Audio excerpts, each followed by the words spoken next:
هلو هلو، ازيكم حبايبي؟ تعالوا نعمل بقى احلى طبق سجق ونغرب الاسكندريه كده في عمايله. شايفين الصوص بتاعه؟ يجنن. سندوتش بقى كده، يلا وحشيه مع قرن فلفل كده جامد، وطبعا حاطين كمان معاه فلفل وشويه بقى صوص بقى مليان بصل وفلفل الوان وفلفل اخضر وحامي وحاجه كده تحفه. شايفين؟ وهقطعه كده، عايزه تقطعيه شرايح قطعيه، عايزه تسيبيه زي ما هو وسيبيه. شايفين مستوي ازاي؟ تحفة. يلا بينا نشوف عملنا ايه.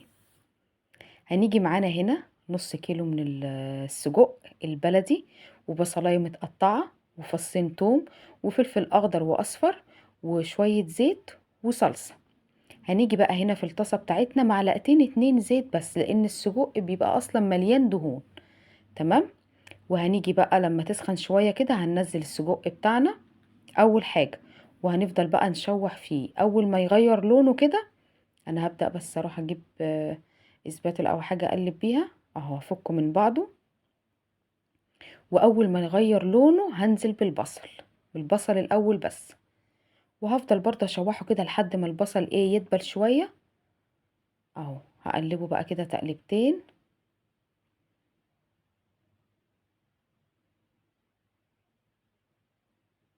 هسيبه بس ايه، اغطي عليه بتاع 5 دقايق لحد ما البصل كده ايه يطرى كده ويبقى دايب خالص. اه شايفين بقى الريحة تحفة من غير ما احط اي حاجة. هنا بقى هنزل بفصين الثوم المهروس، وهبدأ اقلب كده حاجة بسيطة قوي عشان الثوم ما يتحرقش مني، وهنزل بالفلفل بقى اخضر واصفر، عندك اخضر بس حطي. وحطيت كده نص قرن حامي بقى عشان يبقى طعمه مشطشط كده وحلو. وشوية التوابل بتاعتي مش كتير خالص، هحط شوية ملح وشوية فلفل اسمر وحبة كاري بس، لان اصلا لحمة السجق من جوه بتبقى متبلة.